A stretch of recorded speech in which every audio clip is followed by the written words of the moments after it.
Many people believe that children, relatives, or close friends will always be their strongest source of support.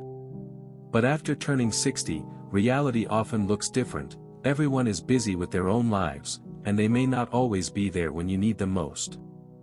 Instead of relying on others, it's essential to build a strong foundation for yourself, one that rests on 6 pillars that can be more dependable than family: financial stability, physical health, a strong social network, a sense of purpose, emotional resilience, and adaptability.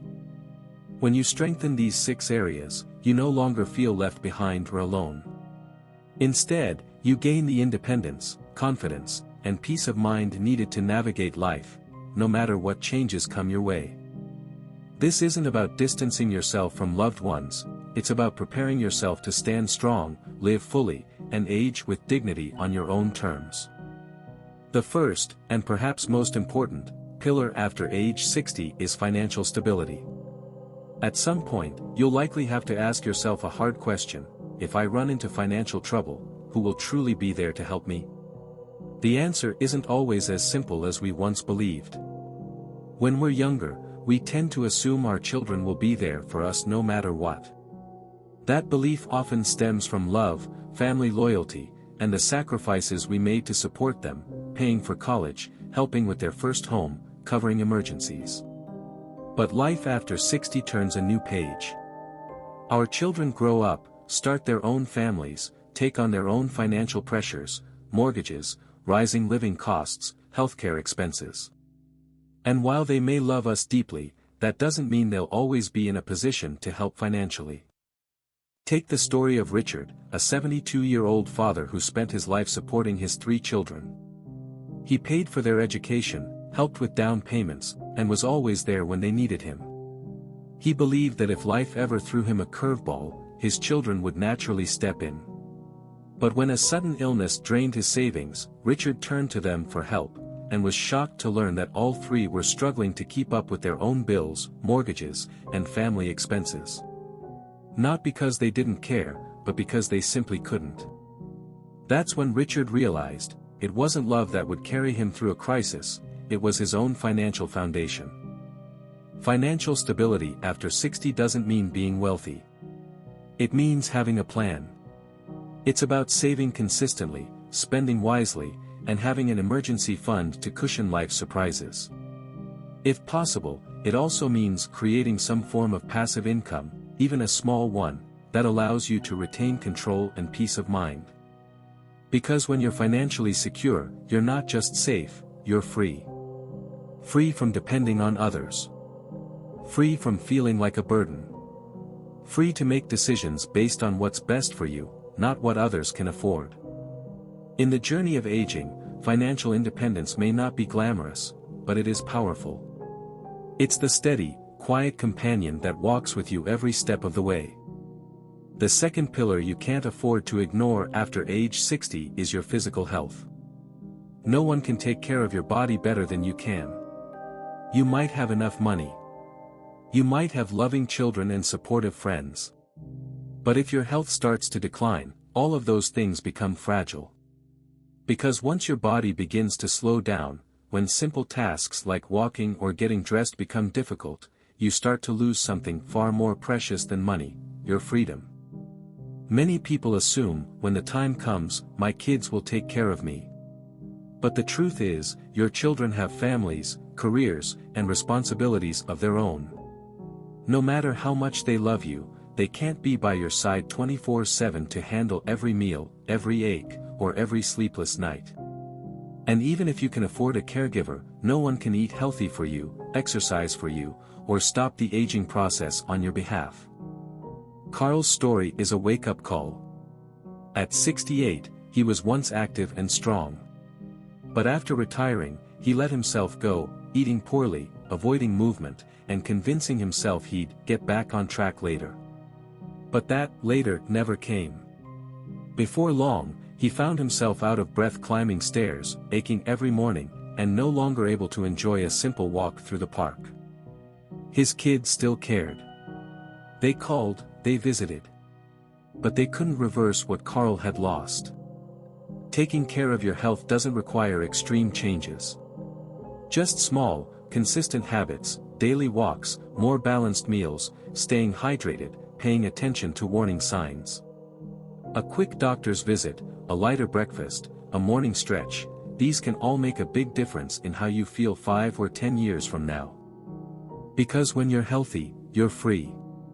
You get to go where you want, do what you love, and live on your terms, without needing help every step of the way. That's why your physical health is the second pillar of aging well.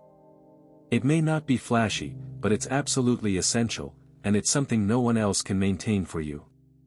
Take care of it now, so it can take care of you in the years to come. The third pillar, one that's often overlooked, is your social network. After age 60, one of the quietest but most dangerous changes isn't physical, it's emotional. It's loneliness. It doesn't arrive loudly or all at once. It creeps in slowly as old friends move away, loved ones pass on, and casual relationships fade. Before you realize it, you're eating meals alone, watching TV for hours without a phone call, and feeling a growing emptiness you never expected. Many people think, I've got kids and grandkids, I won't be lonely. But the truth is, your family can't be your entire social world. Your children are busy. They're raising kids, juggling work, managing homes, and living full lives. They love you deeply, but they can't fill every emotional gap. Margaret's story is a reminder of this.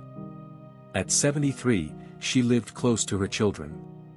She regularly watched her grandkids, hosted family dinners, and felt connected. But slowly, things changed. Her children got busier, the grandkids grew up, and the family visits became fewer and farther between. Phone calls were less frequent. The house grew quiet. Margaret began to feel isolated, until she decided to take action. She joined a local book club, reached out to old classmates, and enrolled in a light dance class at the community center. Little by little, she rebuilt her social circle, not to replace her family, but to enrich her daily life with laughter, conversation, and connection. You don't need a huge network to feel supported. Sometimes, 1 or 2 good friends, a shared interest group, or even a friendly neighbor is enough to make you feel seen, valued, and part of something bigger than yourself. So don't let age convince you to shrink your world. Reach out. Stay curious. Start a conversation. Join a group. The relationships you build today can bring you joy, strength, and resilience for years to come. Because a healthy social network is more than just companionship, it's emotional armor that protects you from loneliness and keeps your spirit alive as you age. The fourth pillar, often invisible, but one of the most powerful keys to aging well, is having a sense of purpose. When we're younger, our lives are structured around clear roles. You're a worker, a parent, a provider. You wake up each day knowing what's expected of you and who depends on you. But after retirement, when the kids are grown and the job is behind you, life slows down, and you may find yourself wondering, why am I getting out of bed today? It's a deeply personal question. And without a meaningful answer, it's easy to start feeling lost, like your most valuable contributions are already behind you. But here's the truth, purpose doesn't disappear with age, it simply changes form. You no longer need to clock in for a 9-to-5 or manage a full household.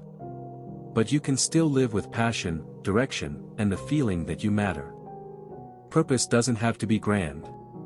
It might be tending a small garden, volunteering at a local food bank, writing your memoir, learning something new, or offering a helping hand to a neighbor. Take George, a retired engineer who left his job at age 70. At first, he was thrilled to finally slow down. But within a few months, the excitement wore off.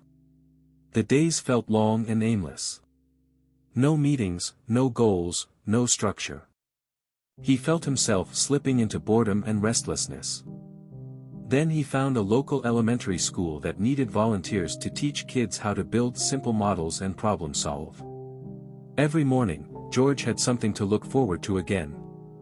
He felt useful, connected, and energized, just by sharing what he already knew. That's the beauty of purpose.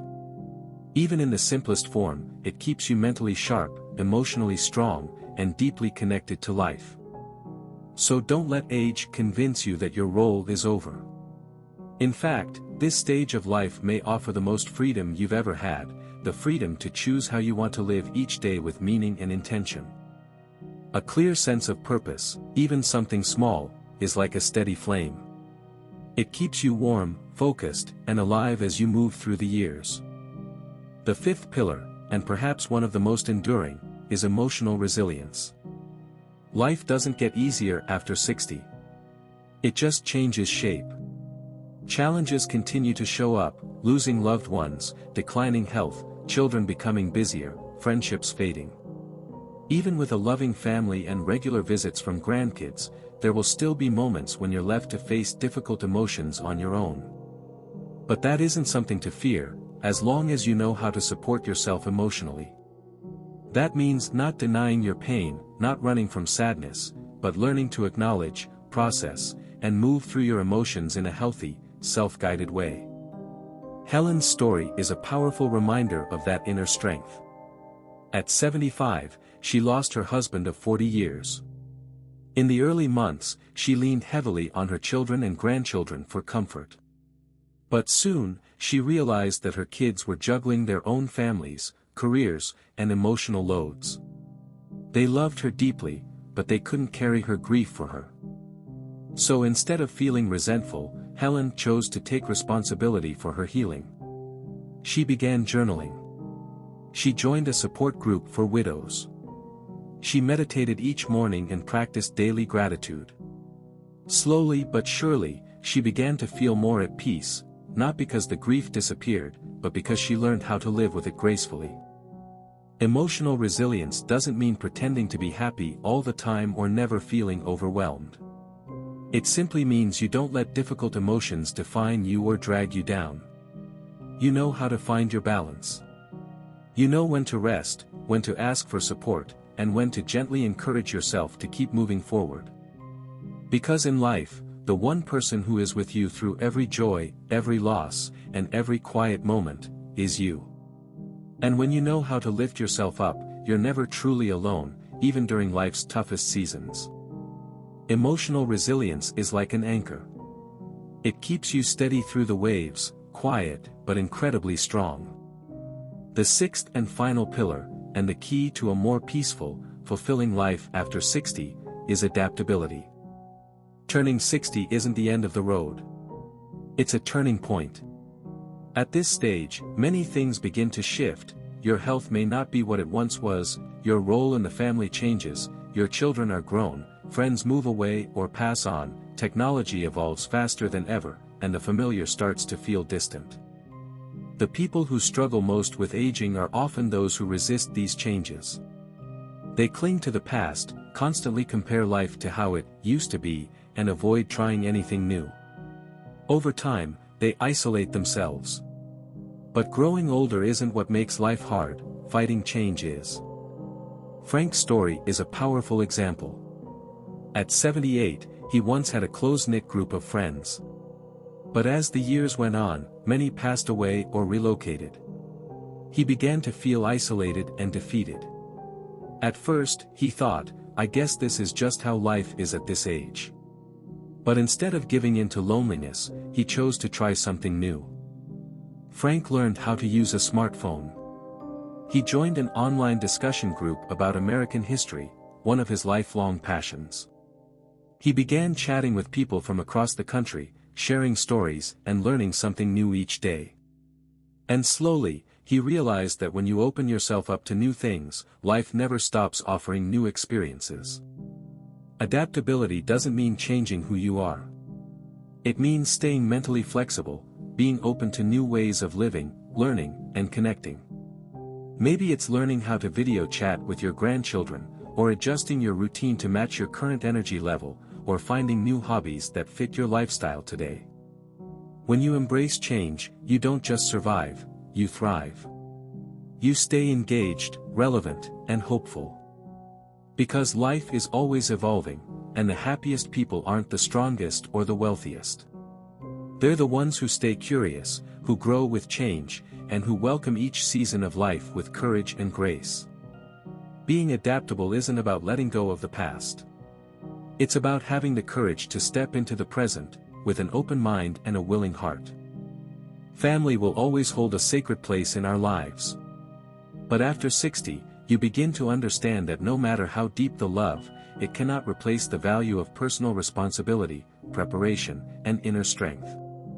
When you build a strong foundation around 6 essential pillars: financial stability, physical health, social connection, a sense of purpose, emotional resilience, and adaptability, you stop feeling helpless, lonely, or dependent. Instead, you step into this next chapter of life with confidence, freedom, and peace from within. Aging isn't the end of the road, it's the beginning of a new journey. One where you may move slower, but experience life more deeply. The stories of Richard, Margaret, Carl, George, Helen, and Frank aren't just examples, they're powerful reminders that true stability comes from within. Let this be a gentle but important reminder: prepare for your later years the same way you once prepared for your future as a young adult. With small, steady steps each day, you can create a life that is independent, meaningful, and grounded, no matter what comes your way.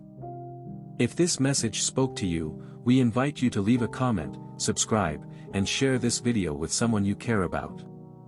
We're here to continue providing honest, thoughtful, and inspiring content, just for you. A new chapter is beginning, and you deserve to live it fully, on your own terms, every single day.